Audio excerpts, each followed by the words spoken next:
Hello and welcome to another YouTube video. I'm Tandy, and today we're going to be playing Keruga Fires by Elliot Raff. So Elliot is a friend of mine. We worked on the deck a little bit together, but most of it was him. We talked about the deck quite a bit in our Kappa Gang Discord, and ultimately he ended up going 12-0-2 in the Swiss at the regional championship, first seed going into top 8. Ultimately fell to Mono Green Devotion in the quarterfinals to a very timely top deck opponent. No cards in hand, 6 mana, finds Storm the Festival with basically nothing else on board. Ends up clawing their way back into the game and eventually winning. Now, with that said, I don't think that Mono Green is necessarily a bad matchup for this deck. I do think that some builds of Mono Green and some draws of Mono Green are more troublesome than others. But for the most part, cards like Temporary Lockdown can really hinder their early mana development. Your removal is exile based with Touch of the Spirit Realm and Leyline Binding, and so you just get to the point where their creatures don't stick. A lot of their mana acceleration is bricked, and then you just kind of take over the game with your big late game stuff. So the reason why we're playing Keruga is because with Fires of Invention, Keruga lets you just like buy the companion and play it and draw a bunch of cards immediately.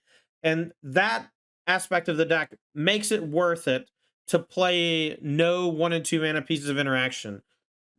The deck itself preys on other slow decks. You know, if you play against Rakdos midrange, I think you're going to be in heaven. I think that you're going to overcome most opponents that falter against like Temporary Lockdown, Radiant Flames type stuff. But the engines in the deck, the like Fires plus Enigmatic lets you go get a 5-drop. Enigmatic plus Leyline Binding lets you get a 7-drop. These are just explosive draws that some decks just can't handle. And when you have a nice spread of creatures to get that all hose different opponents in different ways, you start to see exactly why the deck's playing the creatures it does and why it's built in the way that it is. The mana base, you know, we have a ton of Triomes. These are great when Fires Invention's down. They also help turn on Leyline Binding to make it cheaper. We have Touch of the Spirit Realm, which is mostly just 3 mana, knock your creature out of here. But sometimes you get a channel and blink your own thing, or blink your opponent's thing if you need to like stop some damage or something like that. Temporary Lockdown is our sweeper of choice. Double white is occasionally a little awkward, which is why we're not playing like 3 or 4 main deck. Also, this card is pretty weak against many of the decks in the format, but it's just nice to have against the aggressive strategies. 3 copies of Bone Crusher Giant. This is going to be our primary 2 mana interaction to help out to stall our opponents out when they play Llanowar Elves and things of that nature. Fable the Mirror Breaker, the obvious 3 mana thing that's super powerful. Just like no reason not to play this card. It's just incredible. Now, if you notice, almost every single one of our creatures is legendary, so we don't have a ton of ability to copy things with it, but 2 of them is always good, and copying Bone Crusher is fine. Enigmatic itself normally is paired with a bunch of like 2 mana enchantments that draw cards, so that when you sack them, you get to go get a 3 mana thing that either returns the thing to draw a card or interacts with your opponent in some way that gives you a slight advantage. This build is ignoring that completely and use the Enigmatic more like a combo card. When you sack Binding and go get a 7-drop, it's super powerful. When you sack Fires and go get one of your sicko 5-drops, that's also just like sometimes just too hard for some opponents to overcome. The one-ups in the deck that we're tutoring for, One Shoulder of the Apocalypse is going to be stellar against your decks that draw a bunch of cards as well as aggressive decks. The life buffer is nice. Draining your opponent for 2 is nice. I don't really have to explain why Shieldred's good. It's just good. 1 copy of Heliod the Radiant Dawn. This is going to be something where when we sack Fires when we sack Fable and go get it, it can bring back the Fable, so it creates a nice little chain there. We have 1 Elish Norn Mother Machines. When we sack Fires, we can go get that. That's going to mean our Leyline Bindings have double triggers. Our 7-drops like Atarka and Atraxo can get double triggers as well. It also stops all your opponent's triggers, which is cool. 1 Kenrith Returned King. This is going to be the one we find the most. It's like a little Swiss Army knife. Once we have Fires of Invention down, Kenrith is pretty sick because you just get to use all your mana to activate the abilities. What's up, Raph? We have 1 Tolsimir Friend of Wolves. This is going to be your tutor effect against aggressive decks when you're behind. You can get 2 creatures that are 3/3s and fight something and gain life. Sometimes it's a little too hard for your opponent to deal with when you're at parity, and then you play this. 4 Leyline Binding is going to be the backbone of the deck. One of the reasons why we're able to play the deck at all is because of Leyline Binding, because we can play it on turn 2 for just 1 mana while playing multiple tap lands. And then our 7-drops where we sack Binding to go get We have a Dragon Lord Tarka, which can sweep our opponent's board, and as well as being just an enormous flying trampler. We have one Coma Cosmos Serpent, which, in my opinion, was one of the best cards in the deck. When I watched Elliot play, every time he got Coma down, it seemed like it was a pretty clean, easy win. I like that you can tap your opponent's permanents, and then the activated abilities can't be used, so you can like turn off the Planeswalkers, turn off some of their creatures. This saves you from Roto combo, which is kind of cool. So you can make sure that like once they play Helix, in response, you just use Coma, and then they don't get to use their abilities anymore. And then lastly, one attracts a Grand Unifier, which is the generic go-to because it hits a bunch of stuff and draws a bunch of cards, and it's a huge life linker. Our sideboard helps give us some protection in some of our tougher matchups, but it also just gives us some, like, we don't really sideboard that much, right? We're an engine deck, and we basically have like, I don't know, 45 cards that never get cut, and we have just like a slew of 15 cards that all kind of come in and out based on matchups. For Line of Void, this is going to be okay against graveyard strategies, things like Phoenix or Grease Fang. Tipper Lockdown going to be great against Boros as well as all the aggro decks. Mystical Dispute. I think blue decks are some of your toughest matchups. Having Mystical Dispute to fire back against their counter spells is excellent. I would board this in against basically anyone with blue mana. It's great in the mirror too. Thought Distortion, excellent against you know, a number of your bad matchups. Anyone who's like sitting on counter spells, a Thought Distortion is just going to ruin them. And then lastly, a couple Radiant Flames to go along with the temporary lockdowns. Radiant Flames is a little easier to cast on something like Brotherhood's End. While Brotherhood's End has a little more utility, the double red is occasionally awkward. I think Radiant Flames is better than Deafening Clarion because they both do like the same thing, but Radiant Flames can deal 2 and save like your Tulsa Mirrors. It can also deal 1 and save your Fables. And the fact that you can kind of control it is pretty sweet. So I think Radiant Flames is cool. This is Keruga Fires from Raf. Let's play it. All right, we're here for round number 1 with Keruga Fires. Opener is a 1-lander. We're going to take a mole, easy mole. 2, 3 lands. Okay, this one's a bit better. I'll put back the Coma. I could put back a redundant Fires, I suppose, but I keeping the second Fires insulates me a little bit from Thoughtseize and gives me something that I can sack to Enigmatic while keeping the other Fires. And Coma is like so far away that I don't know that it's worth holding on to. We do have, okay, so it's blue-white, so we're going to have time. I think that this is a pretty bad matchup. I think any deck with counterspells is going to be a little tough for us. Any deck with Thoughtseize is usually going to be okay. If this deck is like everywhere, might be in trouble.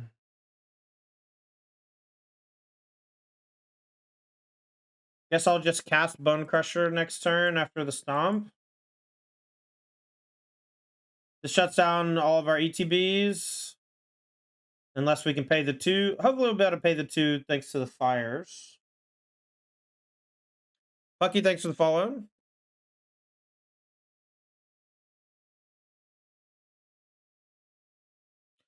Well, I don't think you necessarily need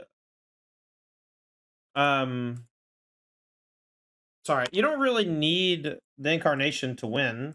You just need it to like explode. And there are only a handful of matchups where you really need to explode. Like you can win a lot of games by just doing Fires things. And then if you ever draw Fires plus Enigmatic, it's kind of like a little mini combo.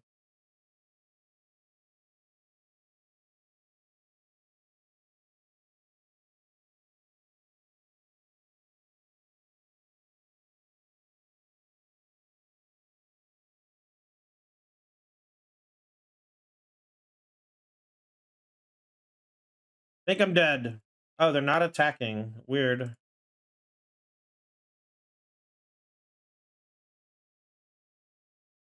Guess I'll just Fires Heliod if they let me.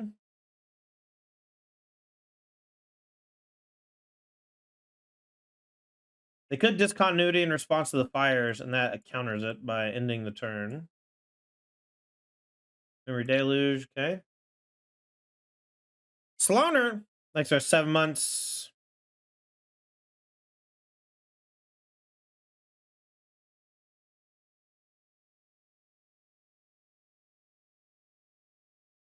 How many times I have to hit no on this fucking card, huh? I really don't understand why it goes twice.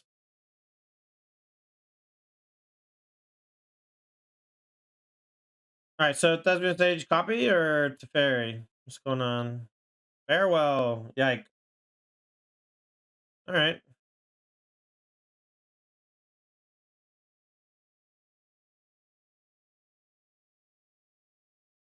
I kind of want to play the Beseiju. I don't think I'm going to have that many targets for Beseiju, and I can cycle the Triomes, right? So let's just do that. Farewell's been kicking my ass today. So if they don't have Proctor, loads feels awful. I don't know. Just Proctor's pretty good. It shuts down a lot of stuff.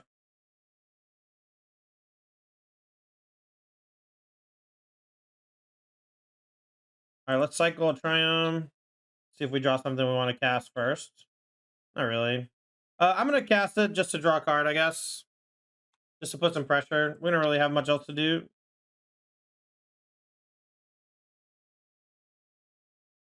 Proctor just seems good, but it makes like playing sweepers bad. I really like Shark Typhoon in their deck. I feel like it's both a huge cycling thing and does other stuff too. Big cycle thing. Also just like hard casting it plus deluge in the same turn. Sweet. Since you have so much more mana, I just think all of your small ball stuff in normal blue white just gets so jacked.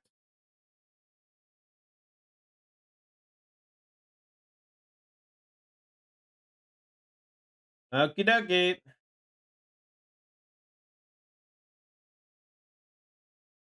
Oh, I could have played this on this. Guess I'm glad I didn't. Well, if they minus on this, we can go cycle, cycle, draw it. Binding plus Keruga, draw 2. All right, they don't. Probably smart.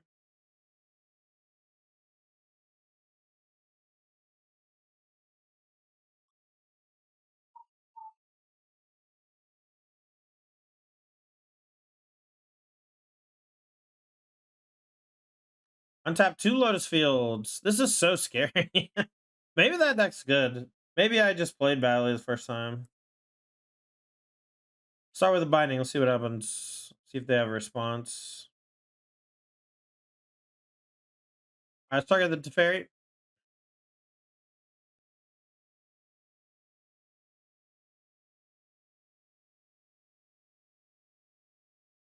Cycle Triumph.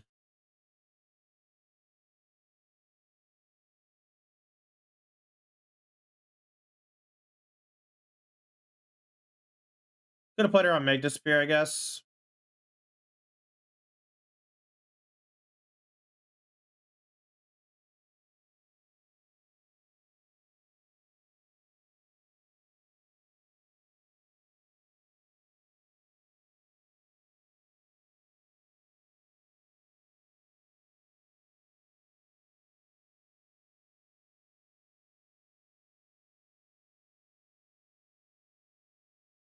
All right, let's hope they don't have a counter spell. We're gonna sack fires, I think.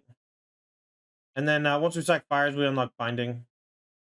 Fortress was an okay draw. That is if this resolves. If this gets countered, I think we're just gonna lose. 6 deluge from the grave. Okay, okay.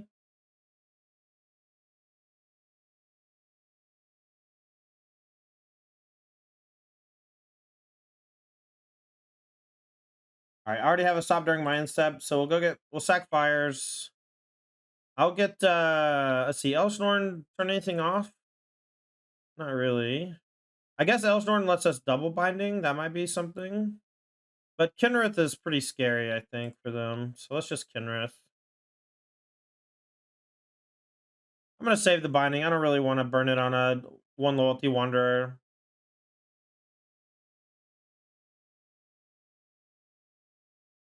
Lord makes their Lotus Fields absurd. I mean, they already have 2 in play. I don't think that matters too much anymore.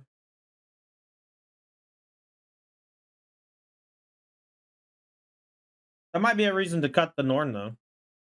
After sideboard.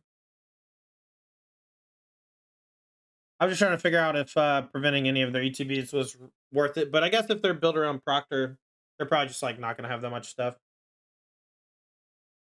Make it 2-2. Got it.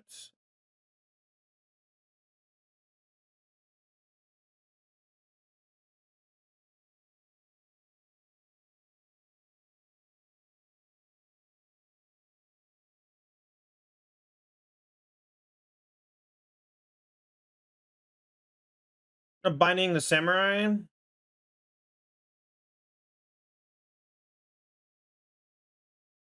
gonna return Keruga.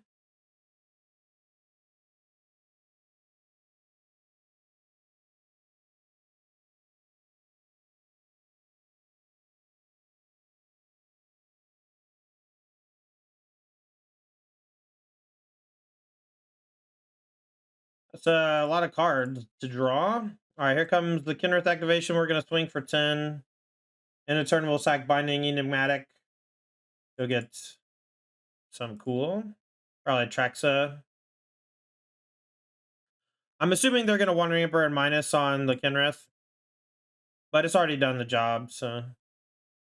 Or they're making a 2020 Shark Typhoon. Maybe we should get Oma.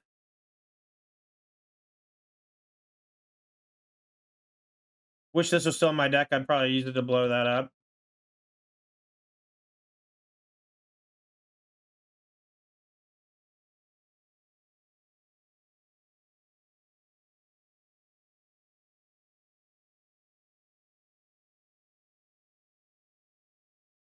Look at the Coma. I guess because the Shark Typhoon, playing it on the 2-2 is just kind of dumb.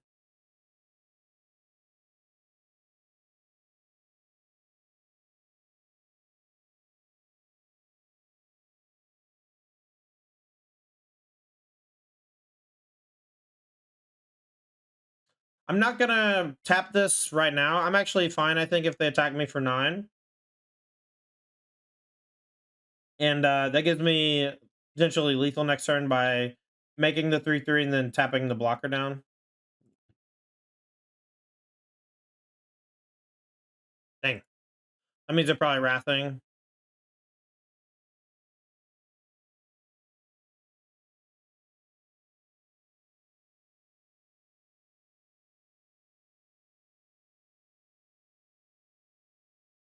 Or we're getting hit by the discontinuity.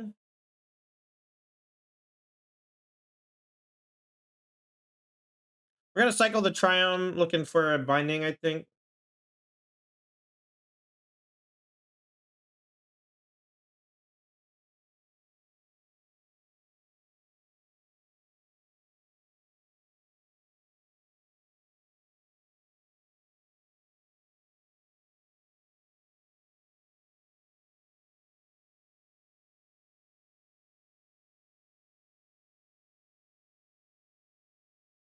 So indestructible doesn't save me from the Wandering Emperor.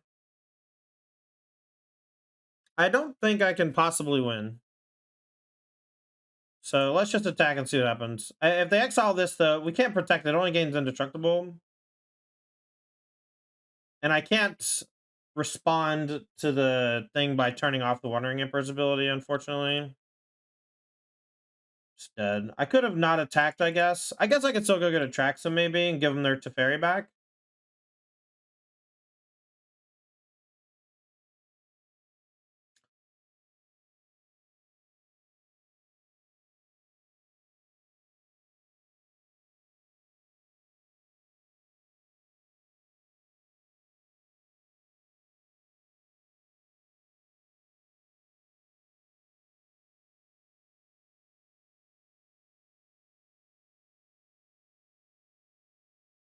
Yeah, should I play the Tulsimir though? No, because of the touch, right? Okay, so we'll just sack Binding.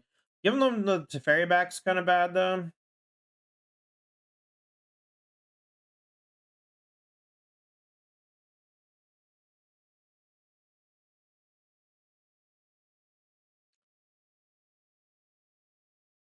But it's a Death Touch life linker, so they have to. I don't know. We have a lot of ways to maybe pop this thing. If they discontinuity in response, we lose.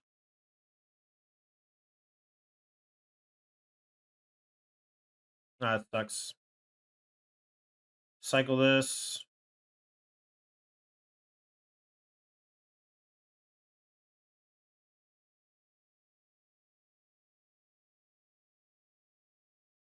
All right, so let's go Thought Distortion, Mystical Disputes, cut the lockdowns. I guess the Heliod's are okay, or the Heliod one. Maybe the Atarka's fine because it can hit Planeswalkers. Koma's cool. Kenrith, Oceanord can maybe go.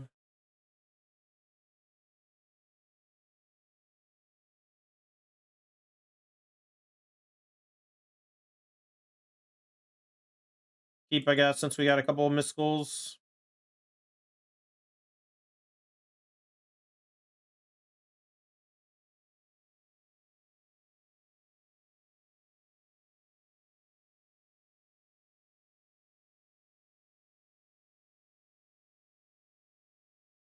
I think I'm just gonna cast Bone Crusher Giants.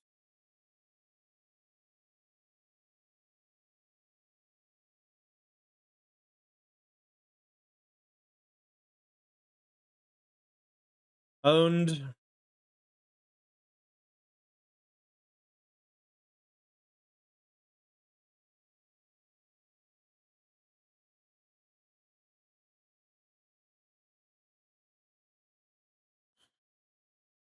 Do they not have the Lotus Field? Yeah, they don't have the Lotus Field. That's good.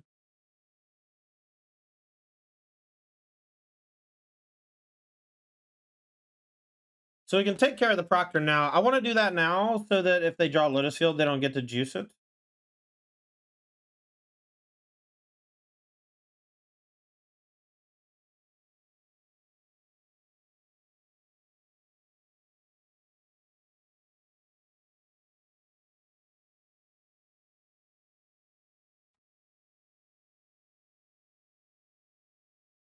Has anyone checked if you can know the first one and pay the second one? Because it seems like if you pay the first one, the second one doesn't pop up. It's like, I don't really know.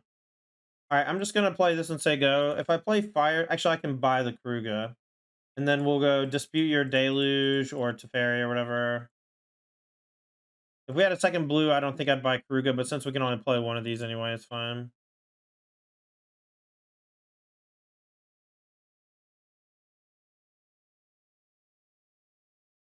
Teferi, Teferi, Teferi, Teferi, Teferi, Teferi, Teferi, Teferi, Teferi, Teferi, Teferi, Teferi. Play Teferi! You fuck.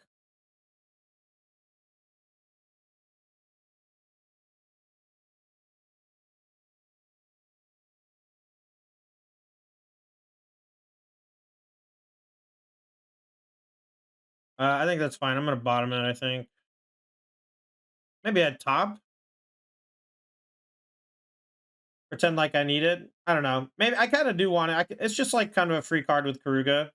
It turns off the disputes, but not fighting there. I mean, obviously the dispute doesn't solve the issue of the gust, but putting on bottom there is like a signifier that I need it. Like I don't know. I don't know what it means. Maybe it doesn't mean anything. Top or bottom doesn't matter. It's kind of just like a weird free spell when I do resolve stuff. All right, so now we go Keruga. We can Keruga and hold up dispute, but I think I want to fire Keruga to draw an extra card. Thanks for the follow, Mox Kev. Appreciate you.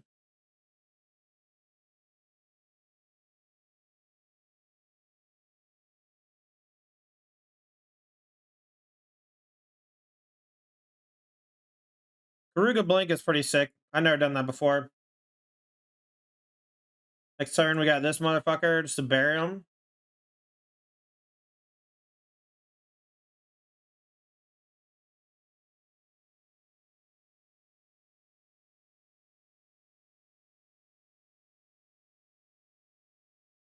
They discontinuity, I'll dispute it in response. If they go for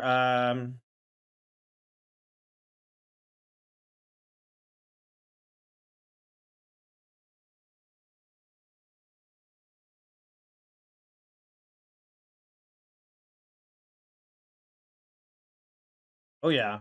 All right, perfect hand. No green, but unnecessary for a while.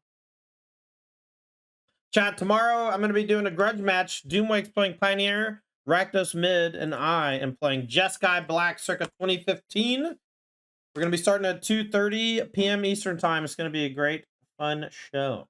Make sure to tune in.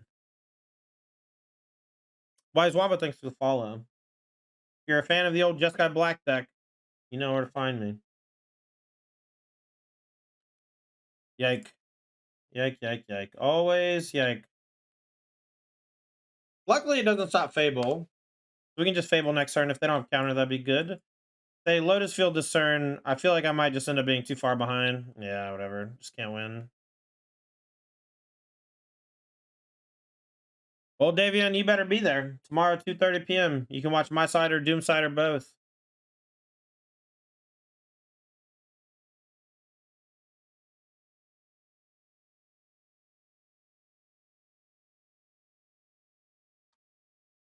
Raph, if the Fable resolves, do you plan on discarding the Coma next turn just because we have no green and we're pretty far away from it? Or is it one of those cards that's so good in the matchup or whatever that you just have to hold on to it for as long as possible? I'm sure it's 100% situational, but I'm just kind of curious on your thoughts for it. Right now, our binding costs 4 or costs 3, which sucks. We can't even stop the Proctor next turn unless our Fable token gets to attack. I have a feeling we're just gonna get continuity out of the game, though. Definitely top this since we're just like stuck doing nothing next turn without it. How many counters do they run? I don't know. This is like the first day I've played against the deck in a year, and it won the challenge or something, and so it's just everywhere. It's my second time playing it today already, but it seems good. I mean, it's just like kicking my ass. Although we did beat their ass last game, that was nice.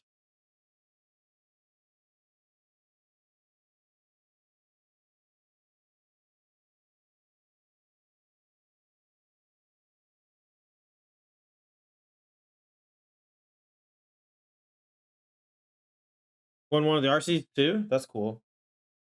I just saw that it won a challenge this weekend. I thought that was why. Maybe they're just flooding like crazy.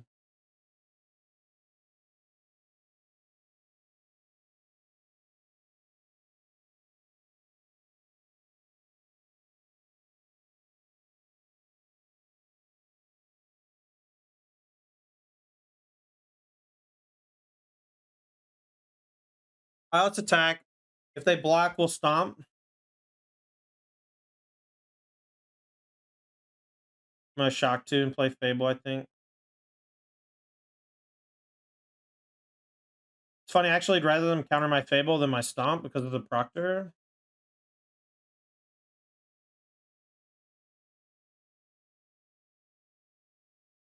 Oh, I guess they didn't block. Oh well.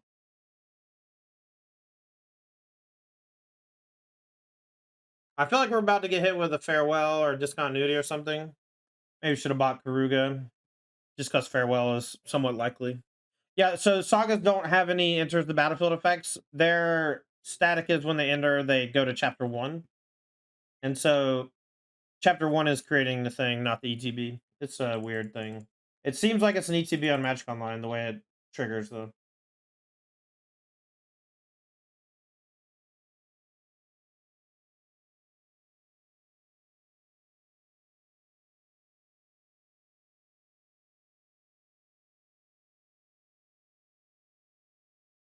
Are we gonna tackle these two shamans?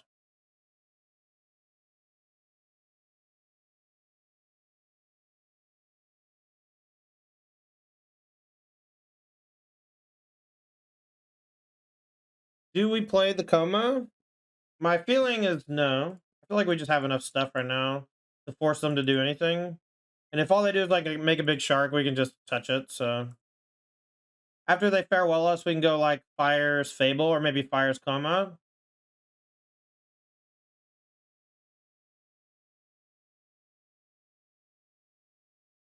I think we're about to get discontinuity chain though.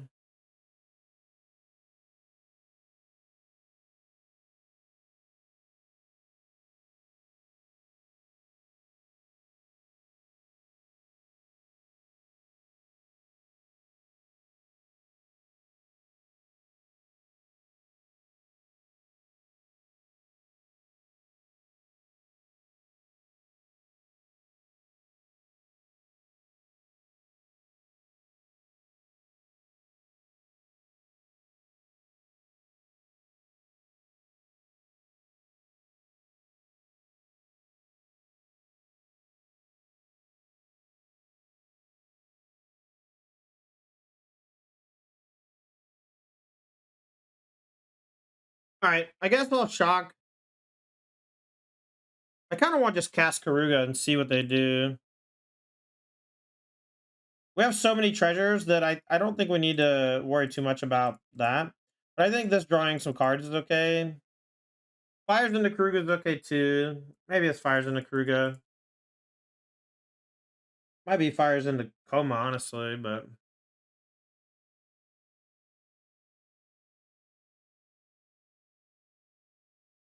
pay the two.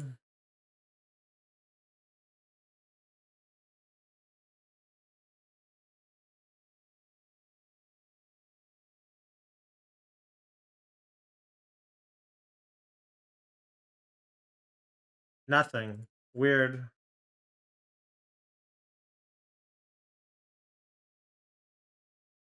Okay, well, end of turn, we'll make a bunch of reflections.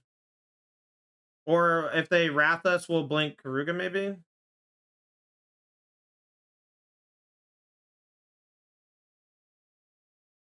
Drive you to do Keruga instead of Yorion, or just playing a Wrath deck? Well, we're just playing the Wrath deck, but I do think that Keruga is better than Yorion because A, you get to play 60 cards, and B, you can get around the bad part of it pretty easily, and also I just think the Keruga ability is great.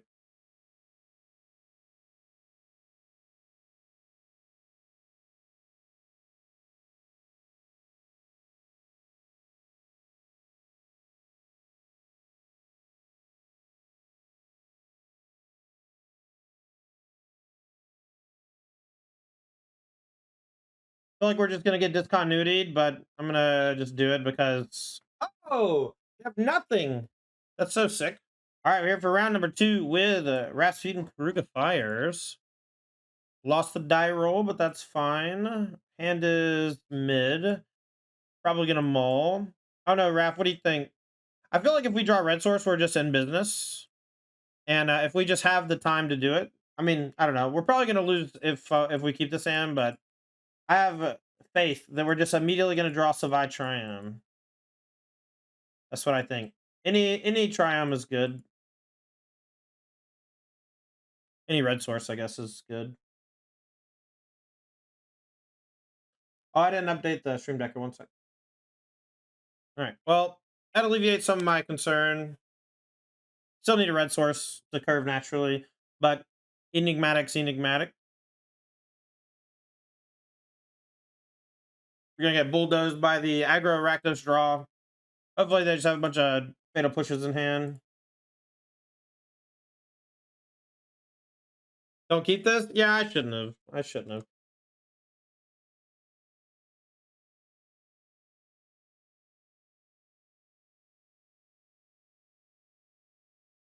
I don't like mulliganing, man. I don't know what to tell you. It's not very fun. Gotten curved on. Untap red source. Oof. I don't really want to discard. We'll just not buy the Keruga, I guess. Perhaps that's wrong. I also kind of want to protect the Keruga from a discard effect. Yeah, it's also gas when I get punished too, right, Titan? Because it's like, should have done that, Tandy. That was a bad move.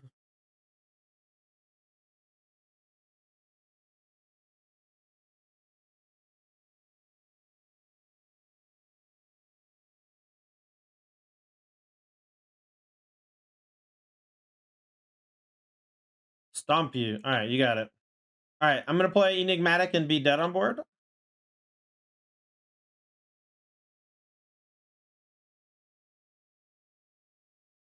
Ah, yes, Kinrith. Returned king. I don't think, I think I probably shouldn't have kept this one.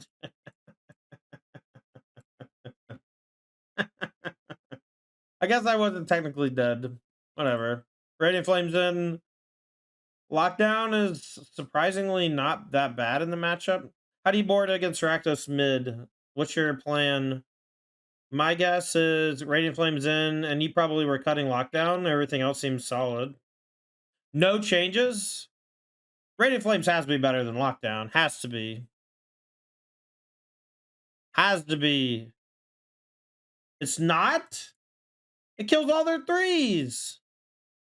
This one kills only twos. This one kills all the threes and twos. Oh, Bank Buster? Alright, okay. You don't like, any more lockdowns then?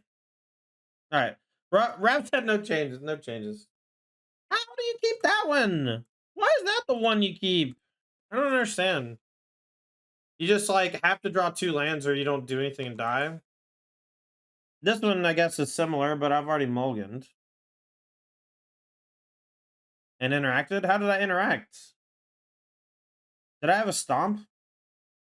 Maybe stomp was good enough. I don't remember if I had stomp or not. Touch ain't interaction. I guess this kills the Fable token. Oh, nice peel, Tandy. Nice draw, bro.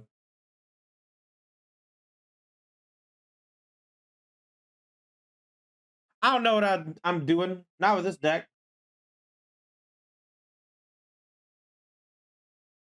Bank Buster. Okay, that's fine. Never punished? Why would I be punished? I didn't do anything wrong. Rise up in me.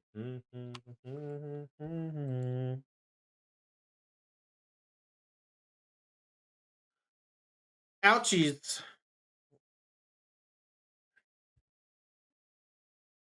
No!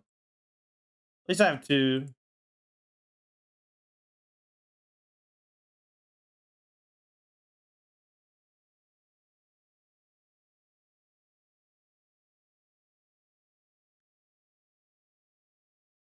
So now if they play Fable, we can go touch, eat the token, sack it, go get Heliod, bring back touch, eat the harvester.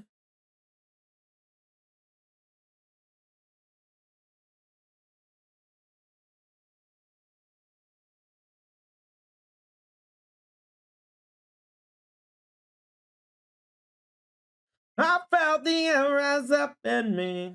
God damn. Dude, this song used to go so hard in like 2000 or whatever, man.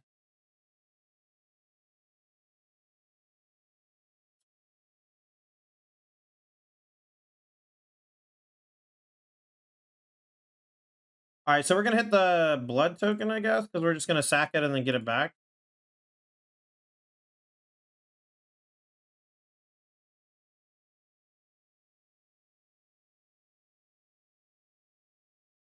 And then we get the. Oh, I could get fires back actually. Fires are kind of sick actually.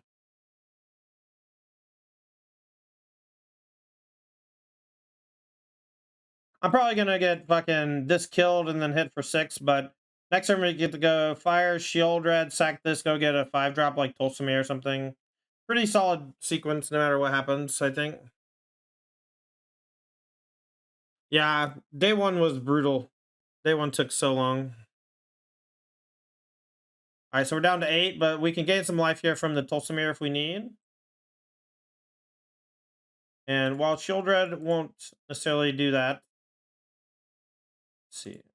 Let's go shield red. Next turn we can maybe stomp.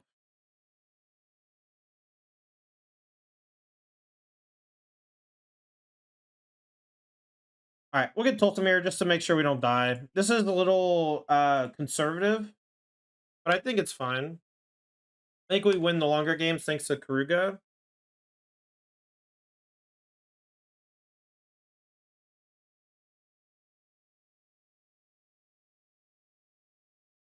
Yeah, I didn't get to eat a meal until 11 p.m. It was not ideal.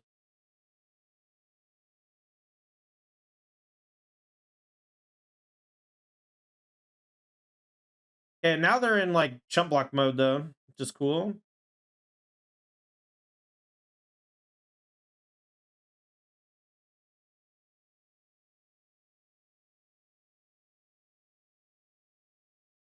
All right, so we'll touch here.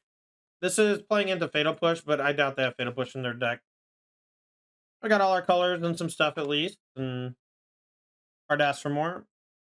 Bad draw, bad draw.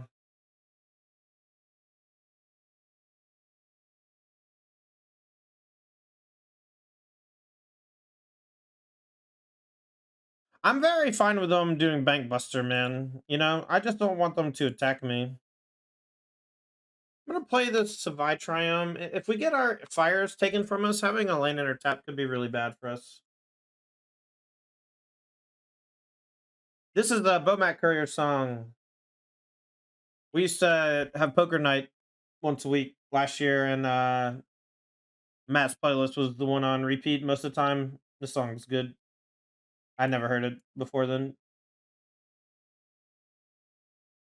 Would have put back the fourth land. I thought about it. I wasn't really sure. Tap land for them is good, good. Okay, so this is untapped. Fable's the best draw possible. I kind of don't want to discard the Atraxa though. That I guess I can always get it back with Kenrith.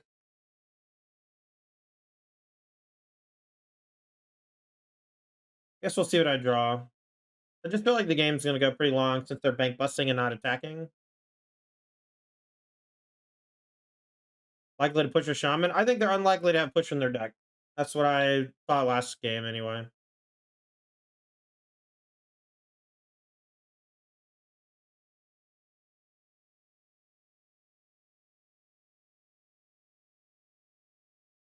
All right, I'll hold on to the tracks regardless. I'm gonna pitch just Sacred Foundry.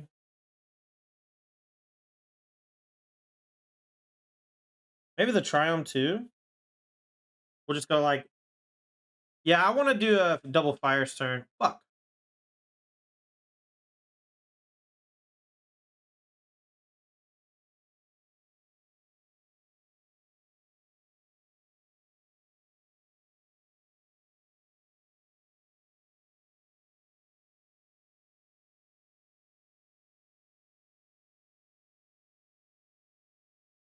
Surprised they attacked for 4 instead of using Blood Tithe. I guess they cast Blood Tithe last turn. Never mind.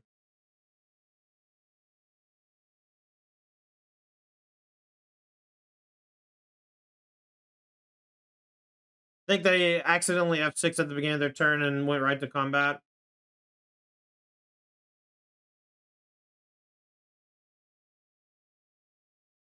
Next turn, we can buy Keruga, play it, draw 2. We can also attack and cast Traxa. We got, let's make sure we can. We need blue, white, green, black. Okay, okay. Yep, so they kill that to keep us off the Atraxa. They're going to draw a card, probably. Nope.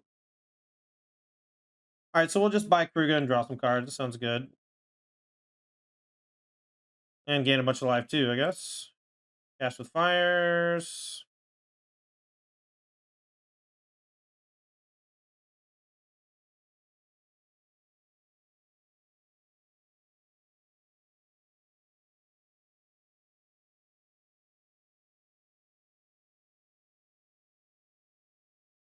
I guess next turn we can Elish Norn into Atraxa and do doubles. Doubles is good. Doubles is good. Turn off auto yields. Do I bust up the Fable here?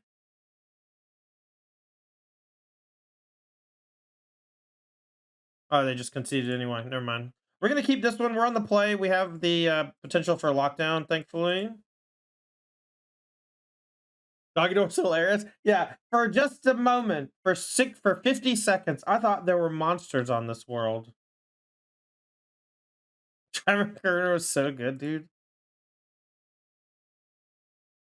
Oh, I didn't mean to. I meant to play the Triumph. That was a mistake. Oh well.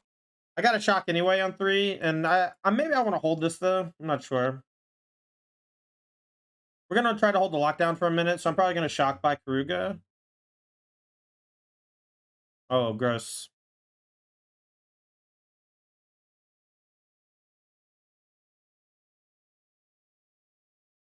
Pretty good draw too.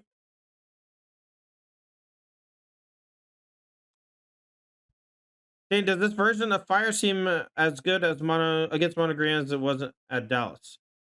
I'm sorry, Ryan. I don't really understand the question. Are you asking if this deck is good against green? If the question is this deck good against green, it's probably a good question for Rasputin who's in chat. I think that the matchup is fine against green, but green just can beat you no matter what you do. They just combo kill you or whatever, and like I don't know, things can go wrong. That is the thing that Raph lost to finally in the top 8. First loss of the event of the tournament.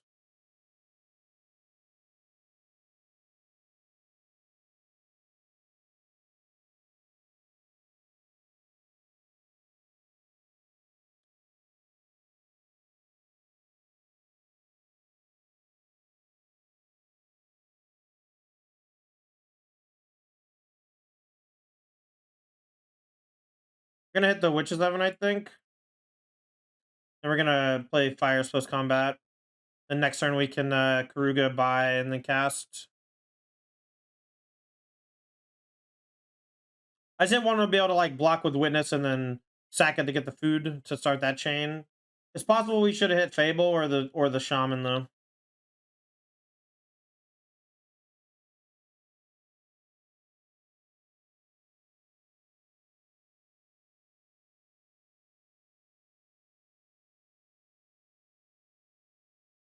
Green's just Tron. I agree with that. I actually think that Lotus Field is more Tron, but they're both very similar in what they do. Maximum redundancy, big mana, lands are hard to deal with, so that's their focal point. They have different engines as far as how to generate the mana, but they're very similar in how they operate. I think they have different pressure points. One is way more vulnerable to Thoughtseize, one is way more vulnerable to Fatal Push. And they each have like strengths and weaknesses based on that vulnerability. All right, here's the Obnix. Not the scariest against us for sure. Although it can get a little dicey with the plussings. I might discard a land here to not take 2 damage.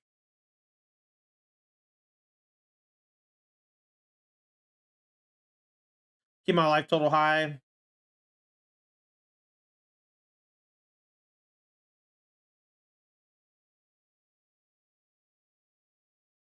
All right, let's buy Kuga. Let's go Fable first so we get to draw an extra card.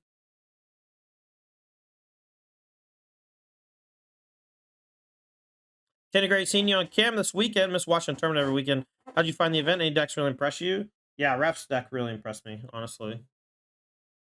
All right, so we can pound this and then send at an ob. Or just let this trade and then stomp ob. Oh, I can't stomp. Okay, that's fine. We can't stomp, so let's just go with the ob with 2 on it. And they'll probably trade, but that's okay.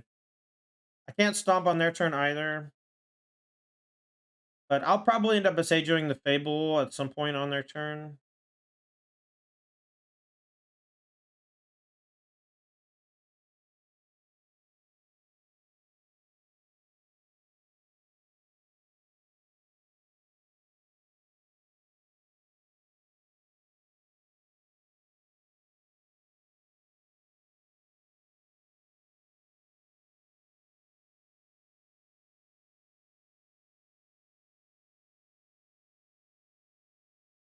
All right, well, we'll definitely block. I'm not sure if I'm blocking with Goblin or if I'm blocking with Keruga. I guess I'll block with Keruga. Force them to have targeted things. It's probably Mayhem Devil. But, you know, I don't really know exactly what it's going to be.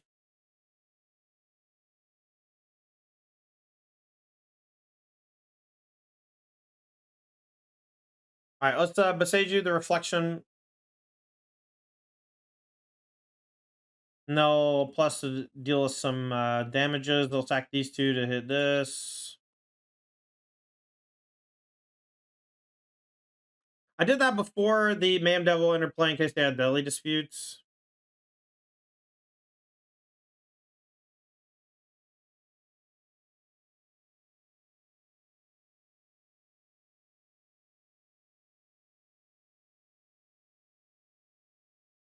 Maybe I should have just blocked the Shaman. It's like pretty likely they're able to mess me up no matter what happens. We're gonna discard probably 2 lands to this Fable.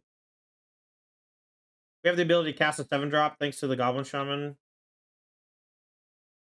Okay, so they're not even killing the Keruga, or they're gonna sack this and play another sack thing. I don't know. Gotta be careful with this treasure.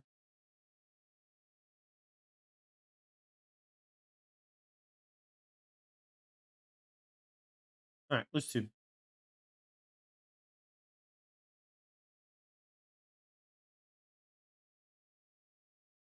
All right, no punishments for the draw. We'll discard the 2 shocks. Heliod gets back Fable or Lockdown.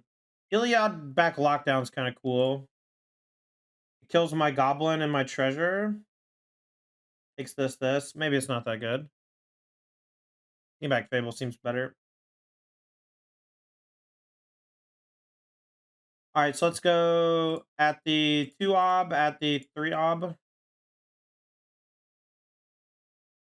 We'll stomp the Man Devil if they block the 2/2 with it.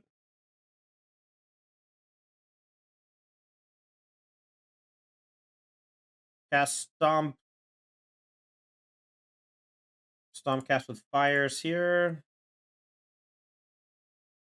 Heliod. Bring back Fable. And then we transform this for 4.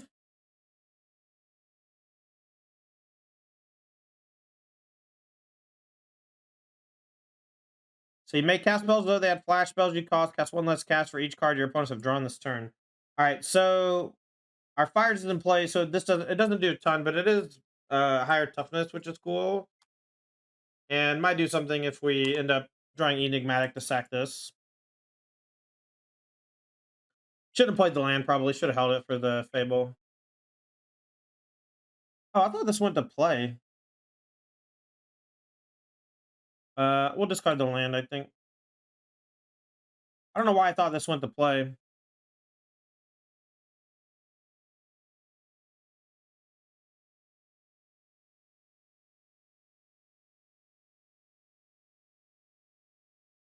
Coming down, that's fine. We'll take the 3, can't block. We'll pressure the Obnixilis. Play Bone Crusher Fable, have some blockers. Seems like they're kind of out of juice. Land, they're going to buy Jag, probably.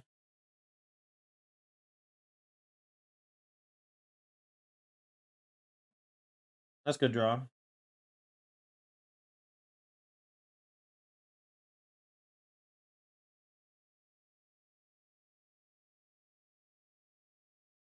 Pretty good draw there, Chief.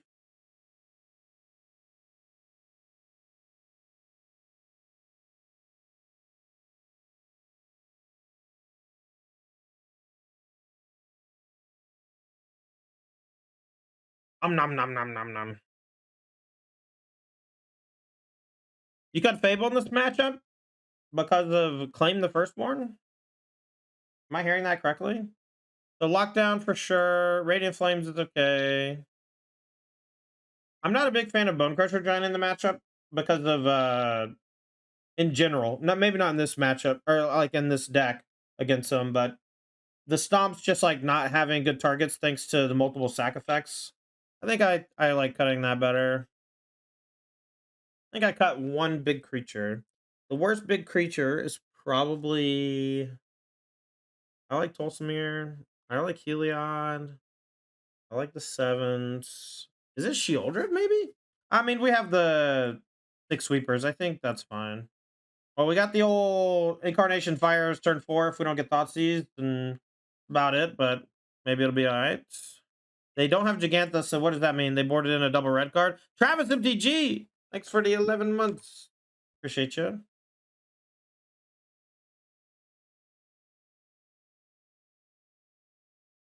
Necromentia. Okay.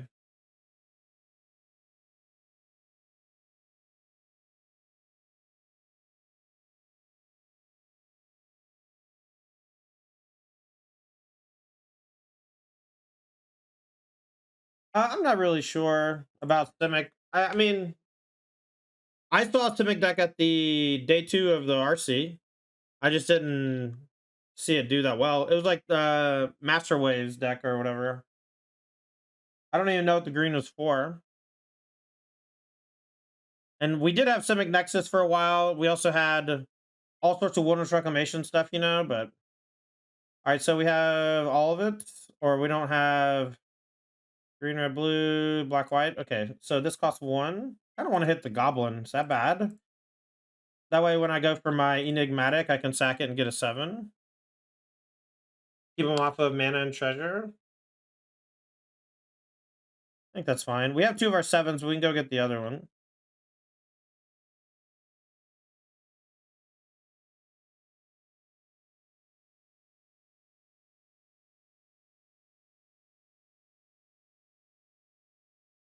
All right, so fires, enigmatic. So what's our last 7? Oh, it's a Tarka? Yeah, we'll just blow this up. What if I sack fires this turn and then a Tarka these 2 next turn? Fires gives me a way to kill this. I actually like that better. Maybe that's wrong. But, like, now I get to just Tulsimir the Mayhem Devil down. I think that's pretty great. There's no way they have Fatal Push in their deck.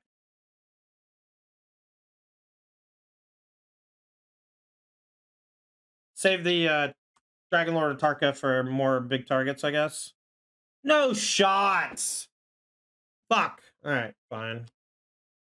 Do I gain the life? I do. At least I gain the life still.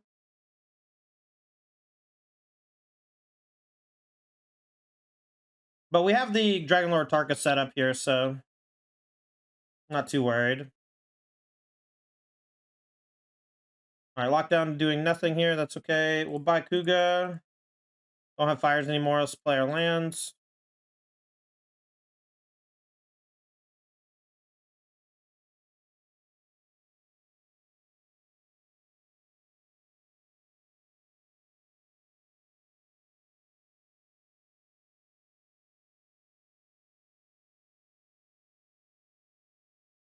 Baby! We could play lockdown just to sack it to the enigmatic. Now we get the Witch's Oven too. Still at 17, feeling pretty good about my chances. Can also just Keruga to draw some cards. They have Gigantha, right? Oh, they sided it out. Moonface Castle makes sense. Need one more land before we can drop the 7s. They'll take Keruga. I'll probably just lock down to get the 4-drop. We get what's his face and Heliod and then get back Binding. Then we can Binding the Devil.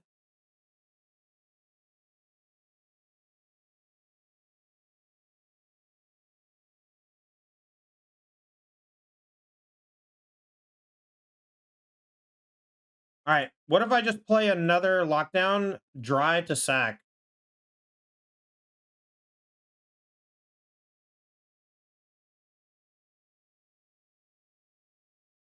That way they just don't have the oven active.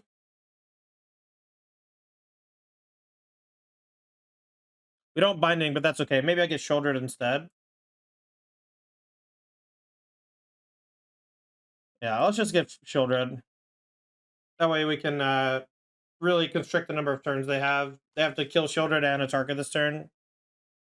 It's like basically impossible.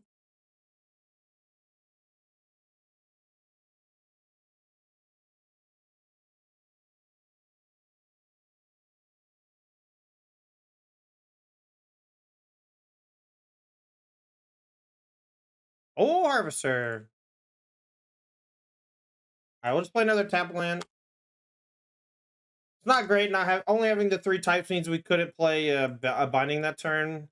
Hopefully they just have some reactive stuff though, and we have time to go Fable into Binding. Ugh, so much pressure, so fast.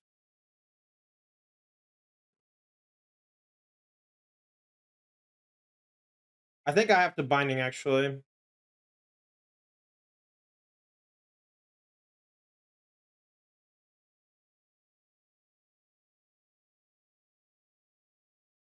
Remember. Dude, this song is a fucking banger.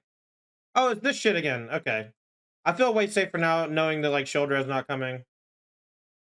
If I had known they were this, I would have killed this main phase. Yeah, now they get to sack it. It's a bummer. But now we have this in play with no attachment, so if we draw Incarnation, they just lose, which is sick. And we have a nice play of like Fire's Fable next turn. And if Fable backside ever dies, we have Heliod to get it back. Wow. Such good mana usage. Oh my. What a top deck, huh? I mean, you played your outs, right?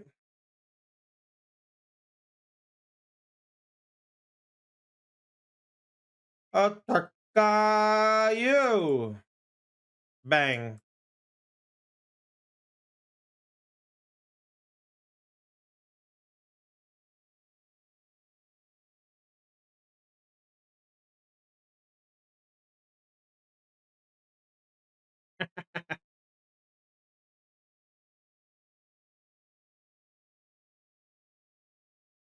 Okay, Fable number 9. So we can, I guess, Heliod, get back binding. Sack fires. Yeah, let's do that. Okay. Heliod, get back binding. And then we'll play Fable for free, sack fires, and then play binding. Then we can buy Keruga too, maybe. I guess we're short on types, so I guess we can't buy Keruga, but that's fine. That's fine. All right, I think I can attack for 8 though. We're at 14 still. We're in great shape. We'll Toltemir down the reflection and then hold up binding.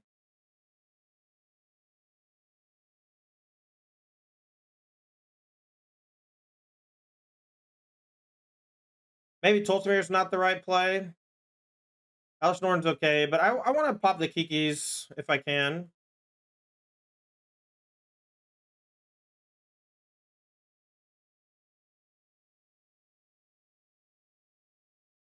I might binding this Fable so they can't do the draw 2.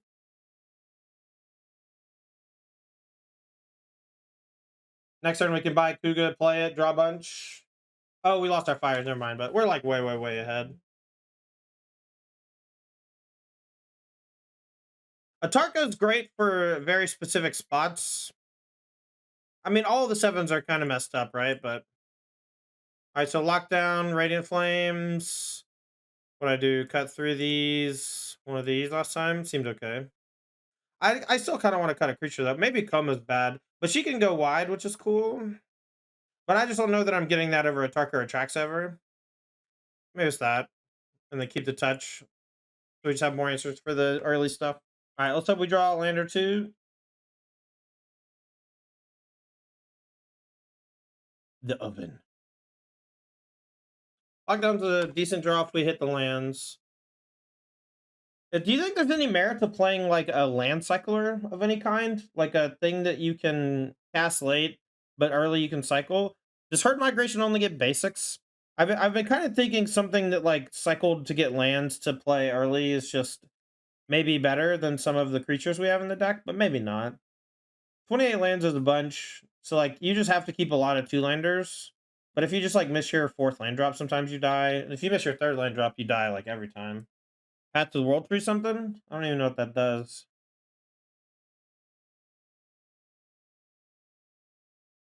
Oh, so you even added a land. Okay, that makes sense. That's probably a good call. Odawar is a nice pickup. Any land's good though. All right, so we have touch to blink the Fable token. They can sack it, but I think it's good to just pop it. They will come and they will go.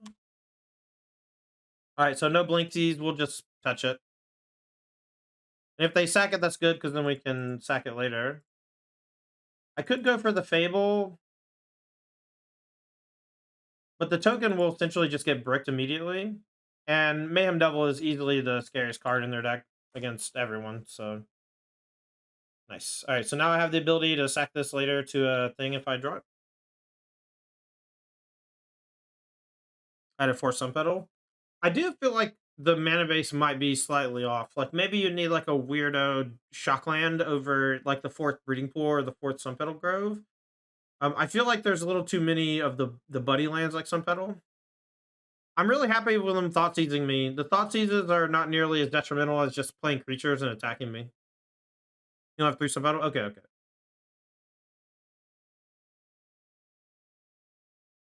And Triumph? That's probably smart. Alright, so if we draw a land, we'll double fires. If it's a tap land, that's not a huge deal because we're under very little pressure until 19. Cauldron Familiar just leans into lockdown if we find it. If we find the white source for it.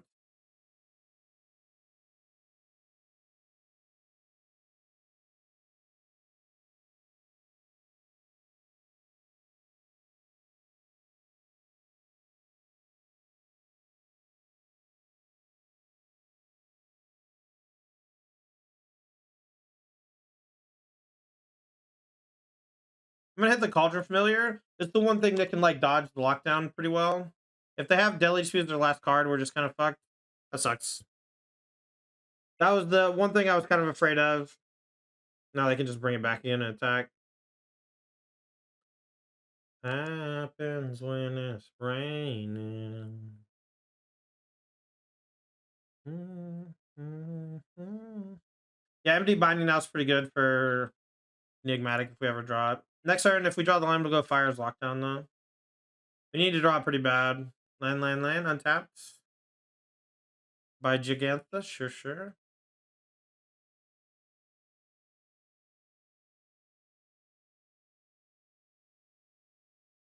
Alright, we're gonna be really close to dead here.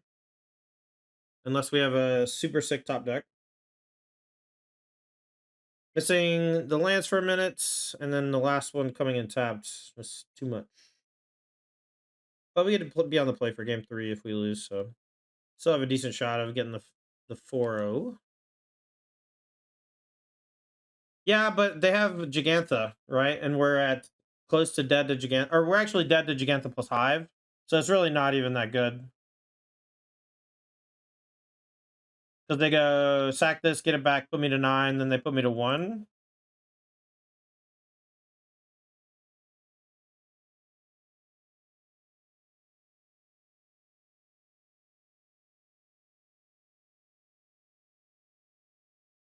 I guess we just go to 1.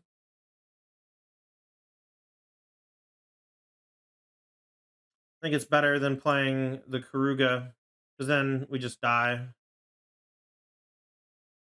So we'll go to 1, and then we can maybe Kinrith and gain some life, and then Keruga.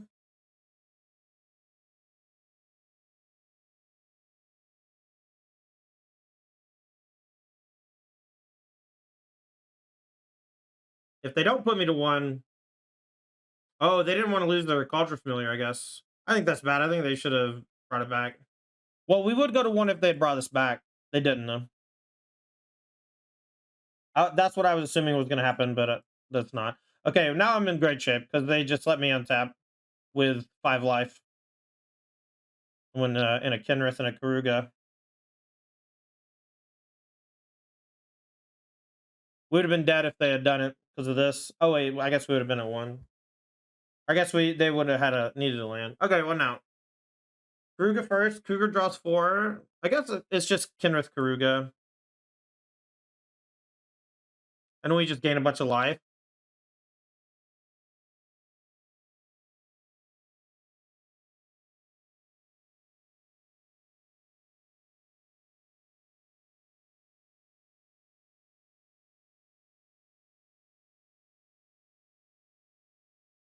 So for now, yeah, I mean they can maybe steal Kenrith with a threaten effect and then get me.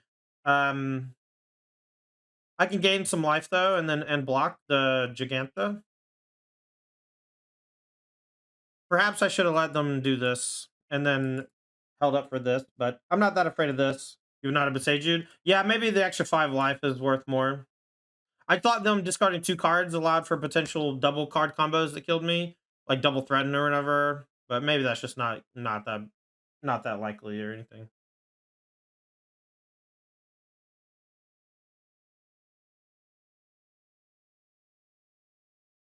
Or if I'm getting skull cracked. Send with everybody. Okay, let's start by gaining 5.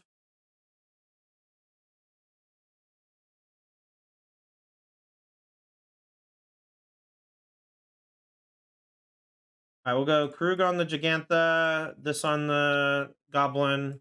Take 3. We could have done it the other way and put a counter on the Kinrith. But this lets me get the Kruger back if I want to and use my mana. And also, this seems solid. Alright, so let's go put a counter here. We would have lost the Kinrith if we had done that to the Treasure plus Mayhem. Elstolsmere GG.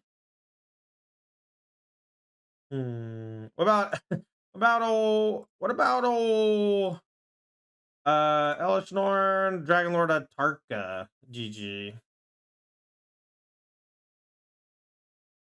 I guess Tolsmere gaining life's probably better, honestly.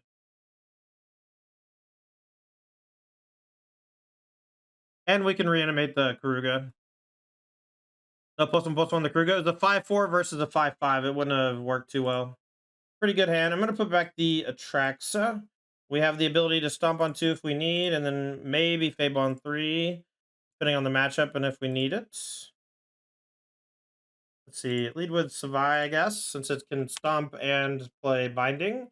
Because if we can catch your charm and stop Binding up, and then play Fable on 3, if we want to do that, if we draw it. All right, maybe Mirror Match. Opponent has another charm in hand. They had a weird stoppage there.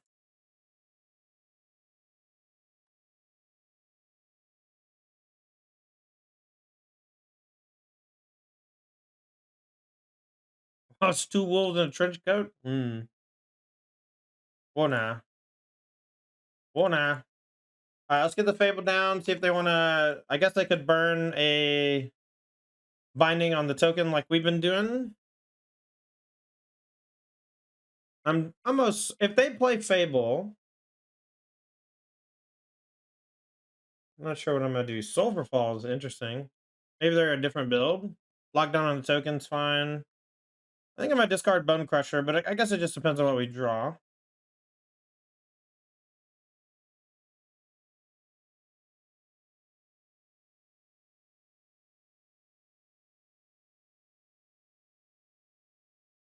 Guess next turn we can just Keruga if we need to. Maybe should have played Triumph, but I think the game's gonna go long, and I kind of want to cycle them. When I did the Triumph over Touch, I just thought that creature interaction would just like not be that useful for a little while, and I wanted to hold these to cycle later. But it's possible that I should have just traded those out. Well, here's Fires. Enigmatic. That's a bummer. Maybe I should have shocked and held up the Binding. Now they go get a 5-drop. Hopefully it's not too bad. I guess they could also get a 4-drop. They get Norn and we die? Oh. Okay. Very cool.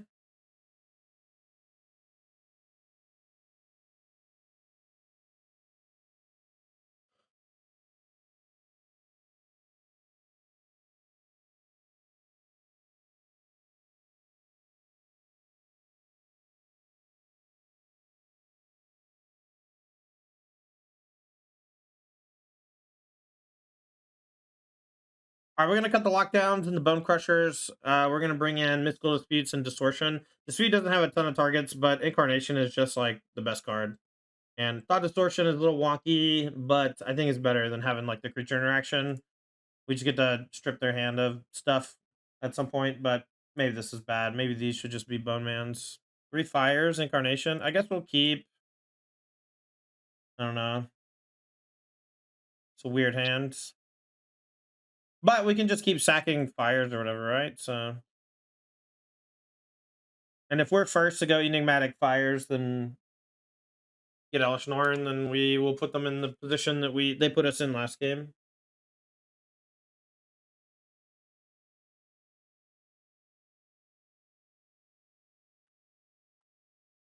All right, Fable or land off the top makes me much happier.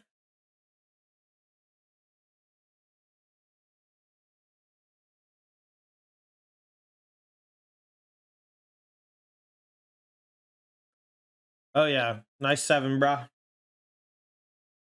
All right, feeling a little bit better now. We're gonna shock. We're gonna buy Kuga. I know his name's not Kuga. It's just way easier to say Kuga than Keruga.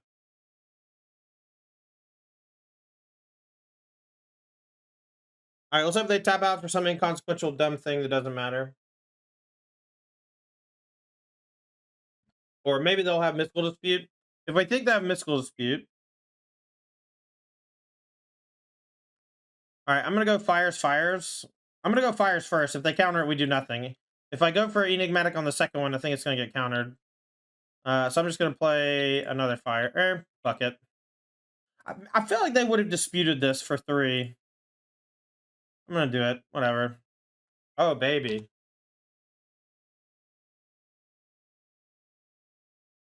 Cross fingers. No. Oh, is it just channel? Binding. Okay, okay. Alright, fine. Next turn we go fires Keruga. Actually, we can go Beseju the Binding. Hmm. Yeah, but if they do the same thing to us and get Elish Norton, we might be in trouble.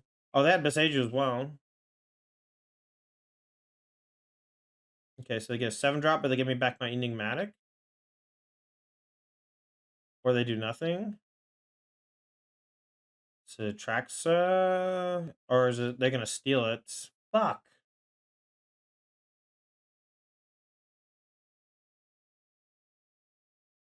That's bad.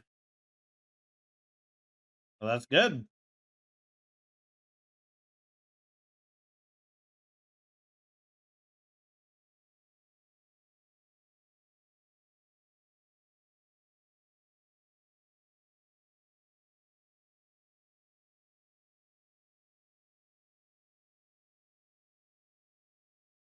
I'll say go. I can protect my thing, and worst case scenario, I can just like blink Karuga instep and draw a bunch. And this shuts down a bunch of stuff. And protecting this, I think, is pretty good. Our build's bad in the mirror. Yeah. Agent of Treachery is good in the mirror, I guess. That's all that really matters. Stealing my Enigmatic, sacking it, whatever. Last turn. Okay.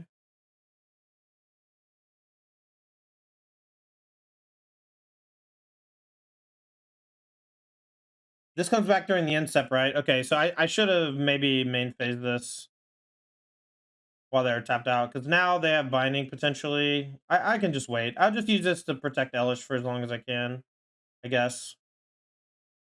Wonder, like, what are they gonna even go get? 5 drops, they go get Kenrith, I guess. And then I guess I can just cast this and eat Kenrith. They shouldn't have put this in my yard, I don't think. So now they have Elshnorn. Oh, they're able to sack both. I see. I see. All right, so not this turn, but next turn we can blink out Elishnorn and then a Tarka double.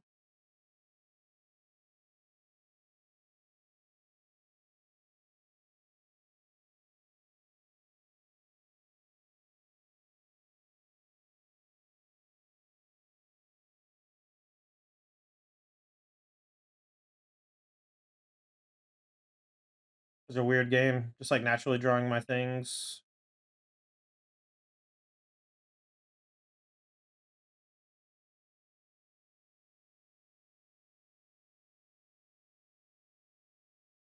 Just say go for now. We're like dueling Kinrith, but I have more mana, so mine will get more out of control than theirs. And I just mostly just want to make sure touch is protecting my Elish as for as long as it can.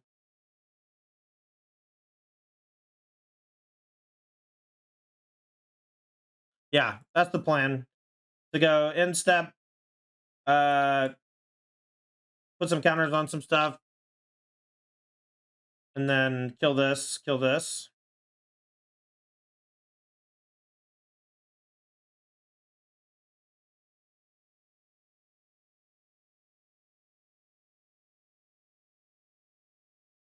It might do the same thing to my Elish Norn too, though. But we can go main phase of Tarka, blow up something, and then declare tax, and they just and like give everything haste, and then they just like can't do a whole lot in the face of all the pressure. I'm gonna put 2 counters on stuff instead of drawing cards. I'm gonna make these two grow a little. I think maybe I'll grow the Kenrith. I feel like the Kenrith is just ripe for interaction though. Sky Whaler Shot. Literally just like never fucking seen anyone play this card, man. What a joke. I don't that's so weird they're killing. I guess because we have the Kenrith. Alright, so put a counter here. I don't know, man. Be losing to some wild shit sometimes in this fucking Magic Online era.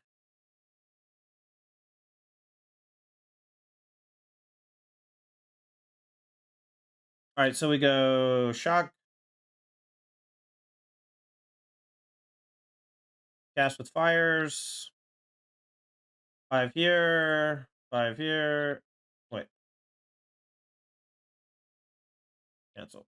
5 here. Okay. And this is...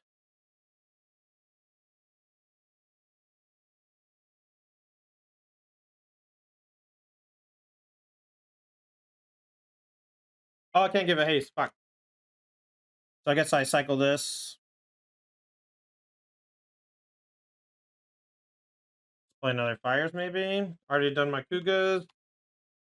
Smash you for 11. Next turn, you're in some serious trouble.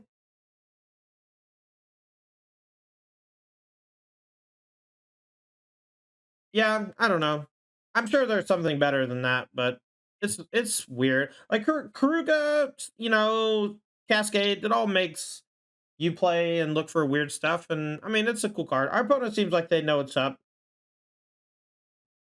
You got this one? I hope so. I hope so. It's close.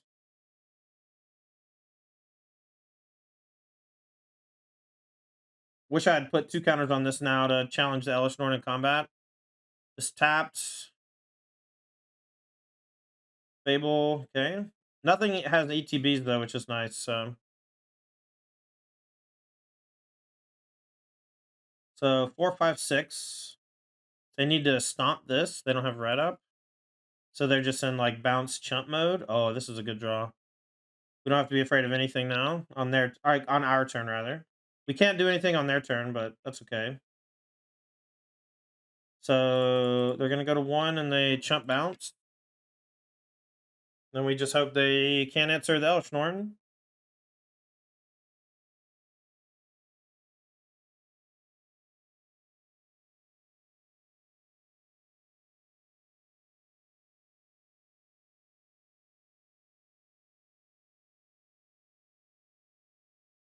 Probably shouldn't be playing lands in case I draw Fable.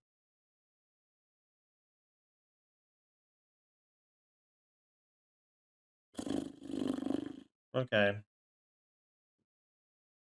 Alright, well, now we're gonna lose. That's cool. I can't play the Mystical Dispute because of the fires. What a wild game this one was.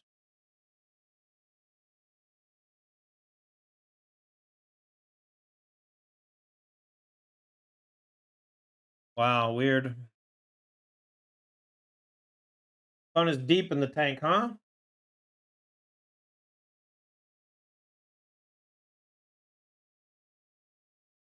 Cycles of I Triumph. They don't have fires in play, so that's death sentence. They might have binding, yeah. Okay, let's go. I think I still like the disputes. If I don't draw fires, I think it's good, even as a 3-mana counter. Alright, pretty solid hand. Got all our colors except for black, and that doesn't mean much until later in the game, or unless we draw Shieldred. But we do have Fable into Fires Enigmatic. So obviously, if they're ahead of us, they can just do it before us, but they might not because of the fear of tapping out.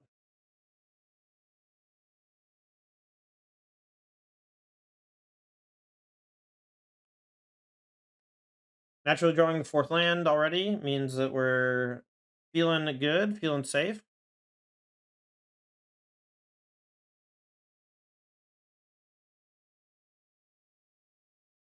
More lands is fine since we have the Fable, as long as it resolves. But if it gets countered, we still have the Fires Enigmatic turn.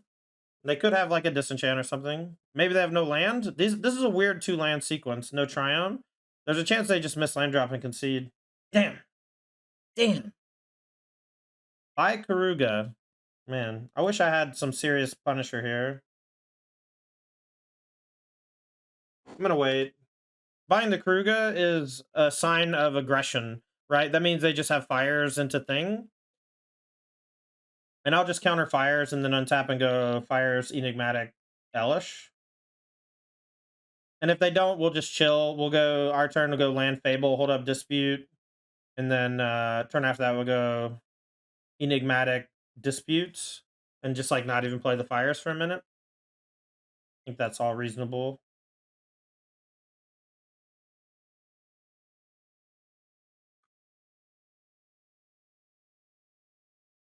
It's gonna use it. I think they're screwed. I think they have no more lands. This is like a weird aggressive desperation play. All right, let's go fires into enigmatic.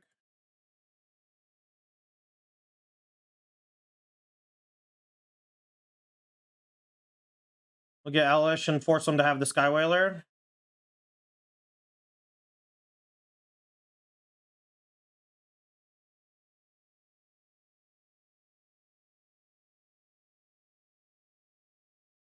Okay.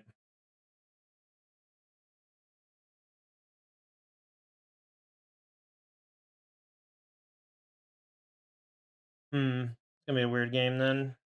I guess we just binding sack it, go get a big thing. It's all ETBs, right? But oh, it's coma. Yeah, that's way better.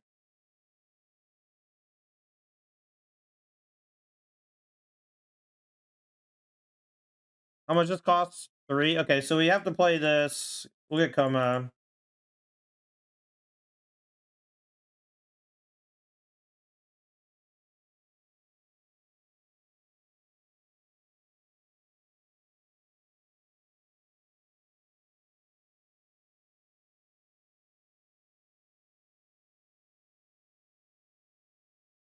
So it's only activated abilities that it turns off. It doesn't remove all static abilities. So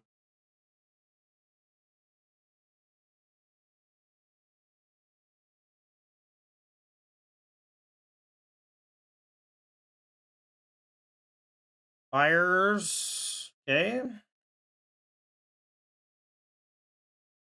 Yikes. Hexproof? Nope, just indestructible. Man, what a match, huh?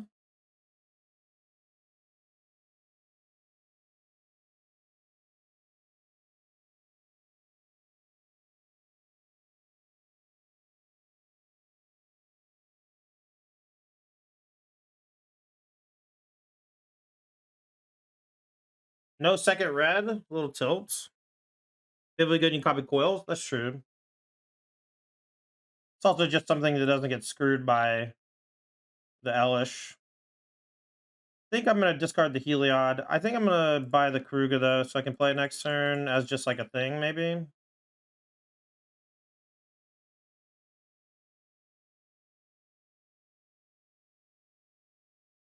Do I sack Fable? I guess I can just get Shieldred. Shieldred seems good here in a board stall, right? I think that's better than making the comas.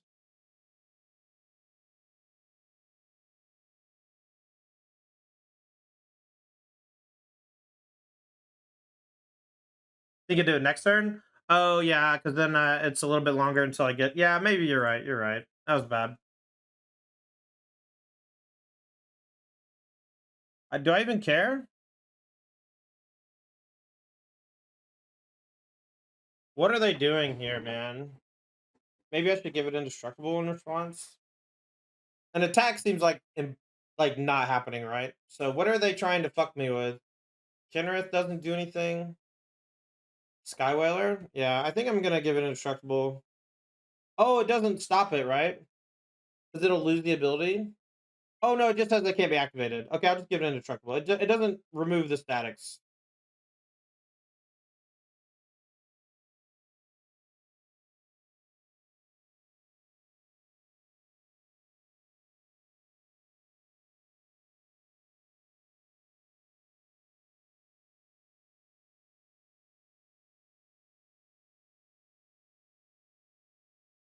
Okay, not much we can do.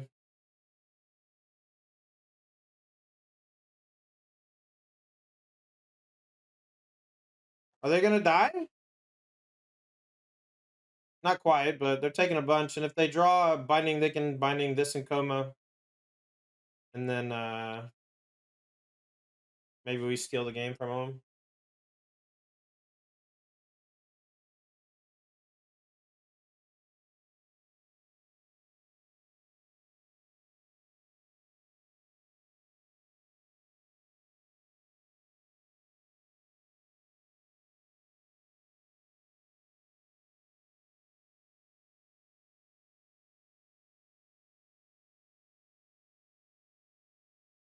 They still have the ability to play one more spell because the channel was the touch and the Keruga was the only cast spell so far. So this is gonna exile what Shieldred Coma.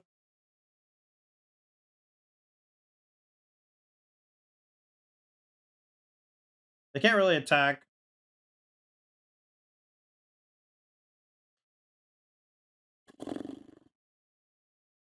All the time.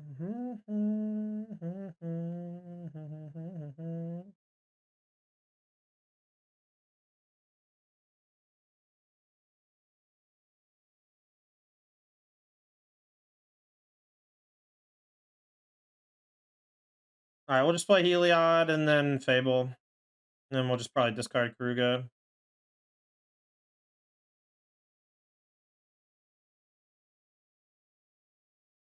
Heliod into Kenrith? What do you mean? Oh, I can sack this to go get Kenrith. Yeah. That's great. I didn't realize I could. I guess it makes sense. They're an artifact creature.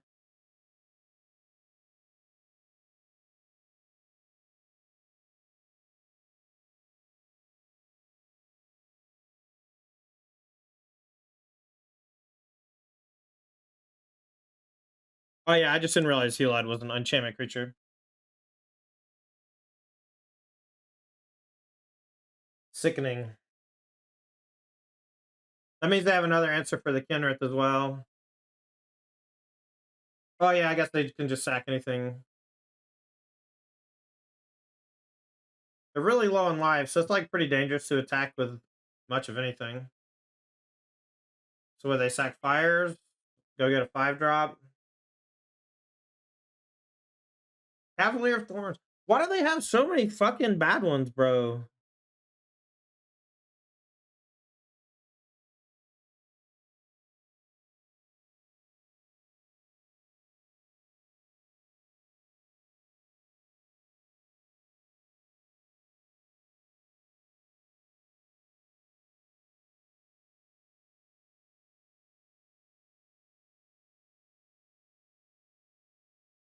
We don't have any more 4s that matter. Unfortunately, I don't think we can win anymore.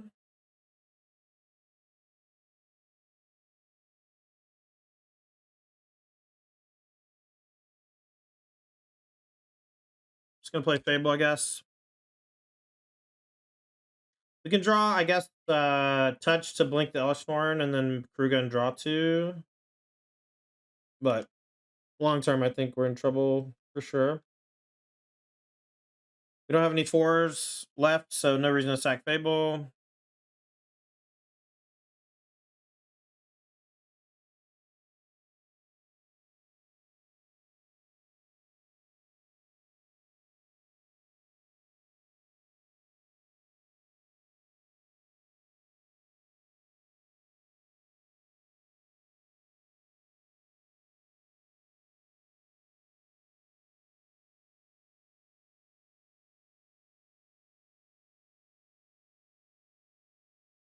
Did you be good here? Yeah, well, we kill the touch, get back Shouldered Kolga.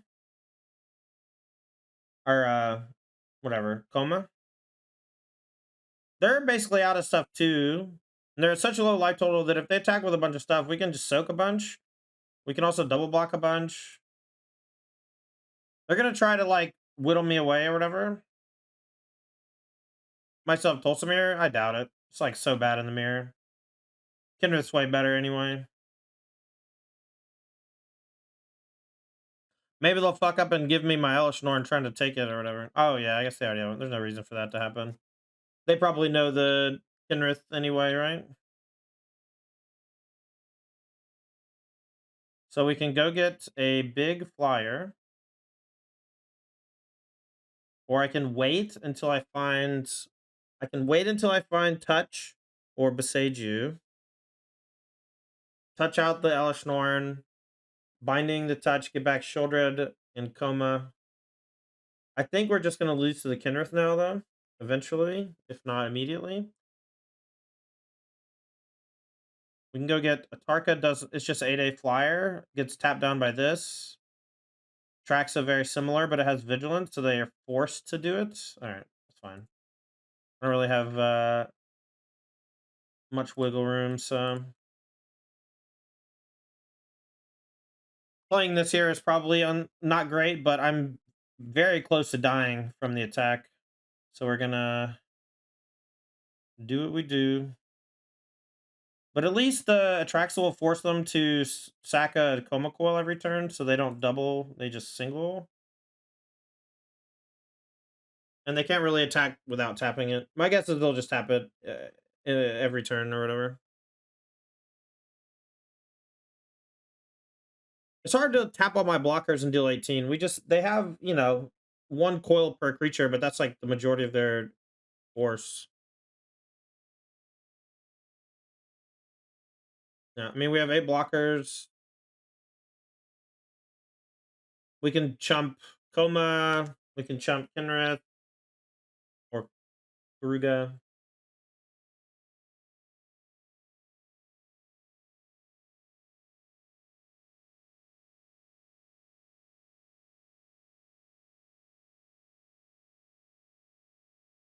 Any sacrifices? I feel like they have very few creatures left in their deck.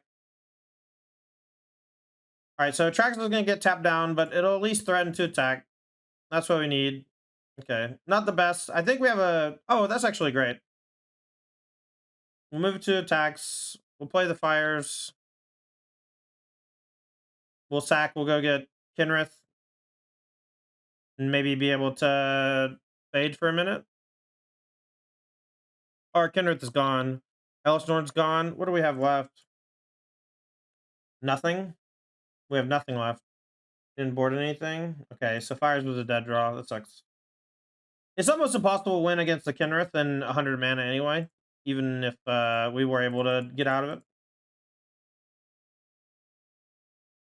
But with Kinrith and Elisnorn both dead, this is nothing. That's fine, Smoochie. I don't know, man. People don't see it. It's a very complicated board state. In order to make that play, it requires sacking your whole board or whatever, but opponent just like took a minute to evaluate, but whatever. Yeah, I mean, shit happens.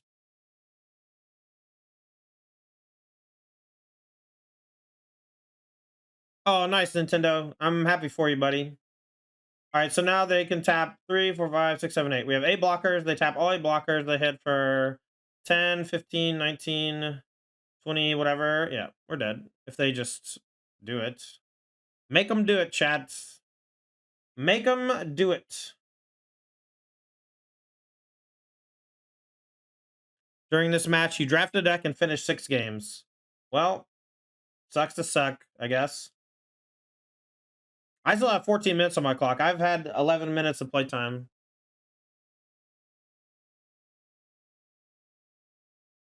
I also think just attack all is good enough. All right, GG, GG. Cool. Nice one. Cool deck though, Raph. Great job, man. Very excited about this archetype in Pioneer. Let me pay out the non-believers. Okay, so let's go over things I like and dislike about the deck, just to make sure that everyone knows my true thoughts. First and foremost, the downside of Keruga essentially is offset by Leyline Binding and Bone Crusher Giant to some extent.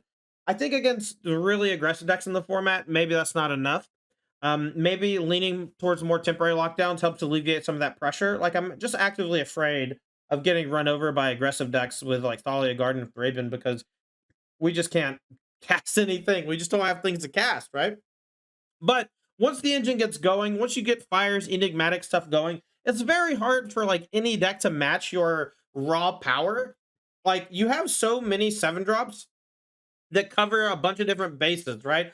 Coma just buries people who are reliant on like sweepers. Goes super wide in matchups where your opponent gums up the battlefield, plays defense nicely, attracts, draws a bunch of cards, huge lifelinker. Dragonlord Tarka sweeps your opponent's side of the board. So you have like essentially 3 primary dynamics for the enigmatic binding situation. When it comes to just fires enigmatic, you get that boost of tempo by going to get either like Toltamir to interact with the board and gain some life, Kenrith, if the board's dry, it's just like an incredible threat. And then if your opponent is a deck with a bunch of interactive stuff, Elish Norn is just gangbusters, right? We saw Elish Norn shine in that matchup on both sides of the table, and it was good in plenty of other spots too in other matches. As far as the 4 drops, Heliod, the Radiant Dawn is cool. I like that you can sack Fable and go get it and get back Fable. I think that's a nice play pattern. The Shoulder of the Apocalypse was an MVP for Wrath, so I wouldn't recommend cutting it at all. 3 Bone Crusher seems like a strange number. I feel like that's definitely a 4 or a 2 or whatever, but 3 just like, I don't know. Wrath cut a spell for a land, number 28, and I feel like that was maybe the concession. We have, you know, a bunch of very like situationally good cards, but you need to have that early interaction.